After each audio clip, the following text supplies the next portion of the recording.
इसमें बॉयकॉट ना या ऐसा कुछ इस तरह की कुछ हरकतें करने की बिल्कुल जरूरत नहीं है। फिक्शनल कहानी है, एक पॉलिटिकल ड्रामा है, तो प्रॉब्लम क्यों होना। हम ये नहीं दिखा रहे कोई रियल लाइफ की कहानी या कोई इंस्पायर्ड की कहानी।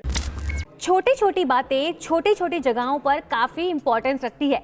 अब ऐसा मैं इसलिए बोल रही हूँ कि कोविड का टाइम है, हम लोग बाहर जाके पर्सनली मिल तो पा नहीं रहे हैं, लेकिन सोशल मीडिया जिंदाबाद। तो ऐसे में आज मेरे साथ जो मौजूद हैं इंटरव्यू के लिए, उन्होंने अक्सर, राज, प्यार में कभी कभी जैसी हिट फिल्मों की झड़ियां लगाई हैं और अब वो हमारे घरों में आ रहे हैं अपनी नई सीरीज तांडव के साथ तांडव मचाने के लिए। तो वेलकम करते हैं डिनो मोरिया का। डिनो, स्वागत है आपका। कैसे हैं आप? सबसे पहले प्रियंका जी नमस्ते, मैं बहुत बढ़िया हूँ और इस इंट्रोडक्शन के लिए आपको बहुत बहुत तालियां आपको बजाना चाहिए। Thank you so much. एक नया रूप, नया मतलब अवतार में एक नया वर्जन लेके, और हमेशा उम्मीद करता हूँ और अभी भी उम्मीद करता हूँ कि लोग हमें बहुत पसंद करेंगे। जो किरदार में निभा रहा हूँ इस शो में, वो एक पॉलिटिकल साइंस प्रोफेसर है और जहाँ पॉलिटिक्स है, जहाँ राजनीति है, तो मुझे लगता है कहीं ना कहीं एक प्रोफेसर भी होना बहुत जरूरी है। तो मैं इस शो का एक बहुत अहम किरदार है। और जैसे मैंने कहा, पॉलिटिकल साइंस प्रोफेसर, वो कॉलेज स्टूडेंट्स को पढ़ाते हैं।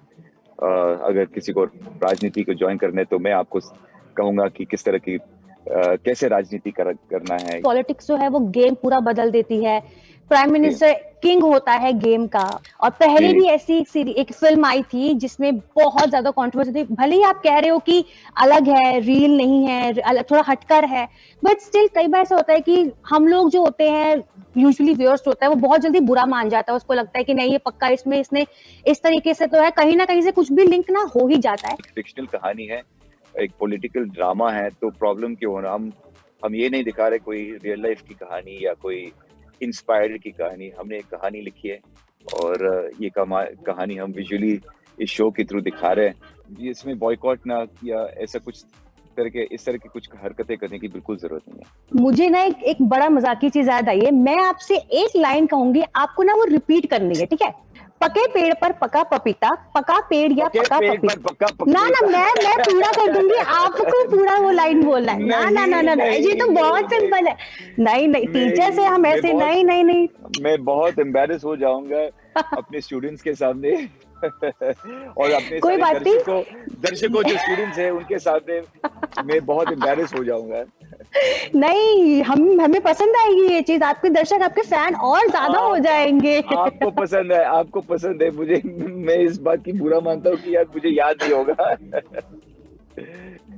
चलिए, जितना आप बोल पाओगे ना उतना रख लेते हैं, ठीक है? बाकी मैं एडिट कर लूंगी, टेंशन मत लो, ठीक है? कोशिश करते हैं। डन, चलिए शुरू करते हैं। पके पेड़ पर पका पपीता, पका पेड़ या पका पपीता, पके पेड़ को पकड़े पिंकू, पिंकू पकड़े पका पपीता। पके पेड़ पर पके पपीता और क्या, फिर पिंकू को पकड़ा पपीता की क्या मेरी पपी को पपीता, पिंकू ने पपीता को पकड़ा और मुझे पपी दिया, ऐसा कुछ है? आप बिल्कुल 0 नंबर से पास होते हैं। बिल्कुल आपने देखो, पिंकू को मैं हमेशा मुस्कुराता हूँ और फिर पास हो जाता हूँ। ये मेरा एक जिंदगी का एक राज है, किसी को बताओ मत। आपकी सारी फिल्मों के नाम ना एकदम हटके होते हैं, ठीक है? अक्सर अलग, राज अलग, टॉम डिक एंड हैरी अलग, प्यार में कभी कभी अलग, तांडव अलग। ये कोई मतलब आपने अपनी पीआर टीम से बोल रखा है कि ऐसे अलग नाम होना चाहिए, मैं तभी साइन करूंगा? क्योंकि मैं भी अलग हूँ, मैं भी बहुत स्पेशल हूँ, तो इसलिए लोग कहते हैं कि यार अगर आप हो फिल्म में तो आपकी पिक्चर का नाम भी अलग होना चाहिए। और इसलिए जैसे प्यार में कभी कभी, राज अक्सर जैसे हिट फिल्म रही, मगर अगर अच्छा, एक और पिक्चर जो आई जो उतनी खास नहीं चली, इश्क है तुमसे, वो अलग नहीं है, वो नॉर्मल है। तो इसलिए अगर जो फिल्म जिसमें नॉर्मल नाम है तो वो चली नहीं। जो फिल्में मैंने किया जिसमें नाम काफी अलग है, वो हिट रही। तो मेरे ख्याल से जैसे ये शो है तांडव, बहुत अलग नाम है और मुझे लगता है ये शो बहुत अच्छा चलने वाला है। अभी रिसेंट तो आप और भी ज्यादा स्मार्ट हो गए हो। ये स्मार्टनेस का रीजन क्या है? कौन से चक्की का आटा खा रहे हो आप इन दिनों? मैं तो हमेशा पैदा होके स्मार्ट ही था। Political answer, true. आप कैरेक्टर में एकदम बह गए हो। बिल्कुल, यही तो मेरा काम है। जो भी किरदार है उसके अंदर घुसना चाहिए। कार में बैठ के आप मुझे ये इंटरव्यू दे रहे हो तो बहुत सारे फैंस तो पक्का सड़क पर मिलते होंगे या फिर सोशल मीडिया पे तो भरमार होती होगी। कोई जी। ऐसा फैन मूवमेंट या किसी ने आपके इंस्टाग्राम पे ऐसे कमेंट कर दिया हो जो मतलब आपने तुरंत रिप्लाई दिया और आपको वो याद रहेगा कि यार ये तो बंदा बेस्ट है? एक्चुअली सोशल मीडिया नहीं है, एक ये कुछ 5-6 साल पहले की बात है। एक फैन जो बाहर से आई थी और वो कुछ 3 महीने के लिए मेरे घर के बाहर वो आके रुकती थी और बिना हाय बोल के वो बस मुझे देखने के लिए वो वेट कर रही थी ऑटो रिक्शा में बैठ के। और जब मैं पहुंचता हूँ वो एक मुझे देखती थी और वो चली जाती थी और फिर रोज वो फूल बेचती थी।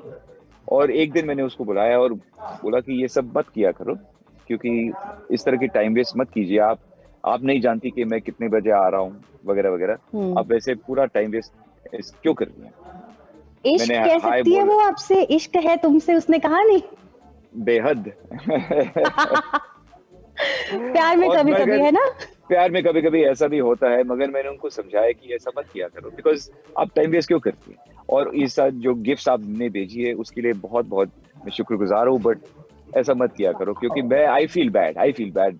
मैं जानता हूँ कि आप फैन हो, तो मैं एक हक दिया और उसको That's so sweet. बस लेकिन मुझे कुछ लगता है कि बात उस तो है पल के उसमें। लिए वो बस नहीं, मुझे लगता है कि उस पल के लिए वो वेट कर रही थी और बातचीत शुरू करने के लिए वो शायद झिझक रही थी, तो इसलिए मैंने आज आके सामने से बात की और I told her to go home. Wow, so sweet. अच्छा, एक र्यूमर जो आपने अपने बारे में सुना, फेक र्यूमर जो आपने कहा कि क्या है, कुछ भी मैं नहीं, ऐसा नहीं है मेरे साथ? मेरे जब मैं एक्चुअली बहुत काम कर रहा था, मेरे ऊपर बहुत अफवाहें चल रहे थे उस समय कि यार इसके साथ अफेयर, उसके साथ कुछ चल रहा है। तो मेरा ज्यादातर जो मेरे ऊपर लिखा हुआ था वो है कि दिनो यार इस लड़की के साथ या कहीं जा रहा है या उस एक्ट्रेस के साथ। तो ऐसे बहुत सारे अफवाहें एक जमाना था जो मेरे ऊपर चल रहे थे, मुझे अभी भी याद है। तो मैं किसी का नाम नहीं लेना चाहता हूँ, बट अफवाहें तो बहुत मैं सह चुका हूँ। अच्छा डीनो, जाते जाते उन लोगों के लिए मैसेज जिनको पॉलिटिक्स की कोई नॉलेज नहीं है, उनको स्पेशली बताना कि क्यों ये सीरीज उन्हें देखनी चाहिए। देखिए, ये शो एक पॉलिटिकल ड्रामा है और मुझे लगता है पहली बार इंडिया एक इस तरह की शो देखने को मिलेगा जो काफी एक्साइटिंग है, काफी इंटरेस्टिंग है। आप रिलेशनशिप्स के बारे में देखने को मिलेगा। वैसे राजनीति के बारे में कुछ नॉलेज अगर हो या ना हो, इससे कुछ लेना देना नहीं है, शो से कुछ लेना देना नहीं है। एक इंटरेस्टिंग शो है, एक बहुत बेहतरीन कहानी है।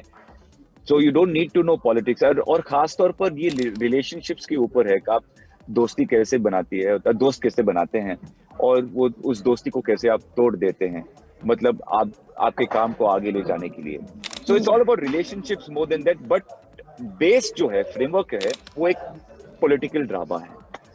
Well, thank you so much दीनो, मुझे बहुत मजा आया, बहुत सारा एकदम मसाला मिल गया मुझे अपनी वीडियो के लिए। थैंक यू सो मच दीनो, बाय बाय। Thank you.